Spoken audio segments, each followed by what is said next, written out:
Good day mga ka-EA support. To this video ay naabangan ng ating SDR training at second lap ng sprint race namin dito sa SJDM RPA. Pero hindi nga tayo nakasali noong last week ng first lap sprint dahil masama ang panahon. So yun, congrats doon sa mga nakapagpa-away ng first lap. Ang titibay ng mga ibon nila kahit smash, yun, umuwi yung ibon nila. So tayo pinagpaliban natin yung last week na training. Nung nakarang araw lang tayo bumalik Kabuyaw. Tapos ito ulit training na naman tayo. So 84 km air distance na nga yung training natin sa south. So nalalapit na tayo sa 100 km mark. So papasok na rin yung exciting part ng training kasi pag naghigit 100 dyan na magkakaalaman ng homing instinct, ng stamina, conditioning, etc. Yan. So naiwan natin dito mga kalapatids is yung mga bagong batches natin ng mga tinuturuan ng mga ibon. Ayan. So meron na tayo dito mga napawalan, nag-overfly pero sa awan ng Diyos nakabalik, no? Ayan, meron na rin naman batcher, yung black check na nandun sa dulo, tsaka itong milky batcher na yan. The rest yung apat, napawalan ko na yan. May nag-overfly na 3, awan ng Diyos nga, nakabalik din naman sila. Tapos yung pares ni Franco na naglilimlim, yun yung naiwan natin dyan. Ayan. Si Sak. Ayan. So mag-aabang na rin tayo mamaya ng ating BBCM port lap. Pero wala pang abiso yung BBCM kung ano oras binitawan eh. So content na to, SDR tayo.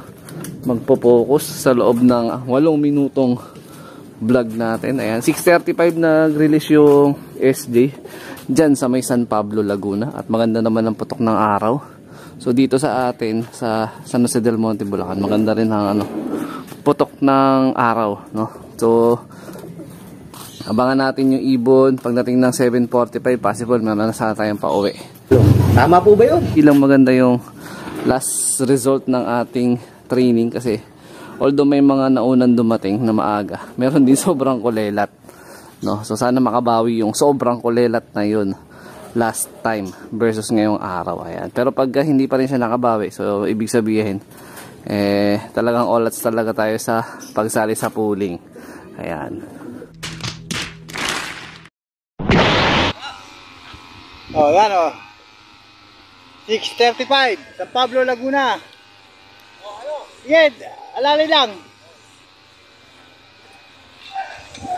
Yan, ganyan lang.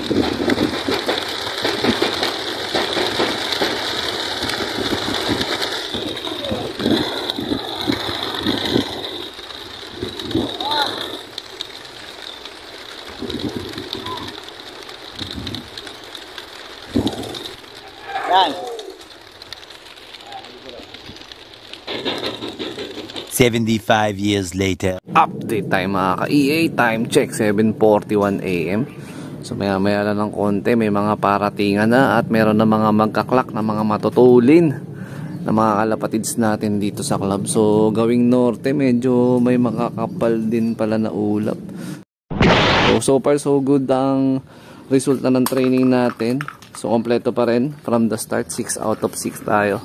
So hindi nga lang talaga consistent yung pauwian natin sa mga kada training. Merong kulelat, merong nauuna, tapos ng mga nakaraan merong nauna pero nakulelat. So sobrang inconsistent pa ng lipad natin. Pero pag pumasok na nga tayo sa 100 kilometers, ayun na, may mga nagtawiran na mga kalapatids. So anytime meron nang papauwi nga talaga galing training. Ayan, may nagtagusan na. Malamang yung mga taga Caloocan tsaka Quezon City, may mga clock na yung mga first drop galing south. So tayo, wala pa tayong pauwi. So 6 pa rin naman din yung ibon natin, wala pa tayong bawas. So magandang pangitain. Ang problem lang is, syempre, dahil 6 yun, pag yun lahat tumapos ng training, kailangan nating i-derby lahat yun. So mabigat-bigat na gastusin yun. Napakarami natin babayaran pang entry, no, para sa pagdating ng SDR natin. Pero gagawin natin ng paraan yan para lahat sila maisali. Basta lumusot at tumapos lang sila ng training. A few moments later.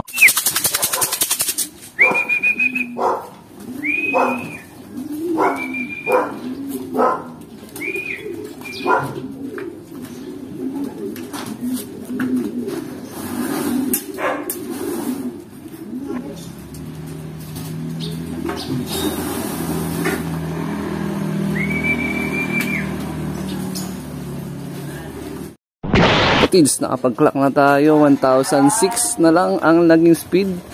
So, kagaya na ina-expect ko, bumalik na sa pagiging rank number 1 sa loop ko. Etong si Chocolab. First dropper. Tapos second dropper si Miss K. Ayun, no? Pumasok din agad. So, 2 out of 6 na tayo. Hindi ko lang sure kung pang ilan tayo sa clocking. Medyo delay pala talaga ang pauwian ngayon. Parang pinaka nakita ko 1,050. Yung pinaka top speed number 1, rank number 1 ngayon. Sana kahit off color na lang. Ito, pangatlo. Yun o. Naku, sumobra pa. A few moments later. Tingnan naman tayo panlima. Yun. Sinatnat. Sinatnat ba to? Natnat? Hindi. Si Yasha. Panlima. Ayan o. Kulang pa tayo ng isa. Isa na lang. At hindi na naman tayo pinalad sa off color. Parang pangatlo ata tayo sa off color. Sa young bird parang pang-6 or pang-7. Ay nako, konti pa. Konting tulin pa sana. Kala ko papasok na sa rank number 1 ng off color. Kaya lang halos minuto lang yung pagitan eh. Yung sa off color guys. Pwede na! Naka-EA, 5 out of 6 tayo so far. Time check 8:10 AM. First bird natin si Chocolab, nakabawi na siya. So nagpapakitang gilas pa. Gusto pa ulit sumali sa susunod na training, pooling ng YB at off color. So ito ang kwento. Ito ang rankings ng ating pagsali sa ating pooling training. Ayan. So rank number 16 tayo sa mismong clocking system natin sa club, sa SJDM RPA. At ang magandang balita sa YB category ay pang-6 tayo. Rank number 6 sa young bird category ng pooling. Pero parang 3 o 4 lang ata ang panalo sa makakuha ng premyo sa young bird pooling. Tapos sa off color, yan, off color na dapat is inaasahan ko na sana makakasungkit. So sa off color mga kalapatids, rank number 3 na naman. 10 bits na naman tayo. Halos lang minuto lang pagitan, no? Nagkatalulan talaga sa air distance. Yung mga nag-clock ng rank number 1 tsaka rank number 2, mas malayo sila ng bahagya. Ito yung first dropper natin. So pwede pa tayong sumali sa susunod.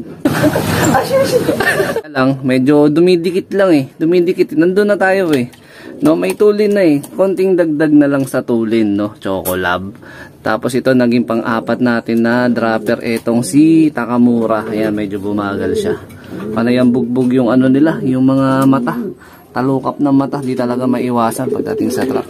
So, ang inaantay na lang natin na kulang ay si Natnat, no? First dropper, second dropper si Miss K. Ayan.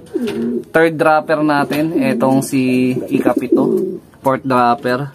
Tapos fifth dropper natin si Yasha. Ayan. So isa na lang ang kulang mga kalapatids. Ang balita mga kalapatids, 8:15 kompleto na tayo. Dumating na si Natnat, nakita ko na siya.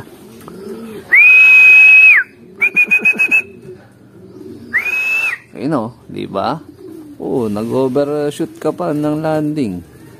Ayun kita nyo naman, di ba? Hindi natin istiin. So tuloy ang pagsali sa pooling sa susunod na sampa ulit sa track ng training. Konti na lang. Uy, ba't bumalik? Ilang dun sa maya, awit. Nat, pasok. Nat.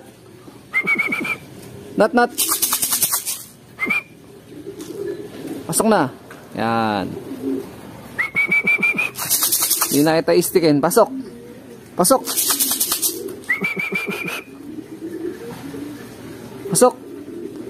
Ayun na. Nailang dun sa maya Ayan. So marahil dito ko natatapusin yung video na to. Ayan. Shoutout sa mga solid supporter natin dyan. Sana nasusunod pa na pagsali natin. Ibigay na yung sobrang ilap na pagkapanalo sa pudding. Ayan na. Konting-konti na lang. Swerte na lang ang kulang. Tsaka konting tulin. So, ingat mga kalapatids. Keep safe. God bless. Ayan. Grabe naman.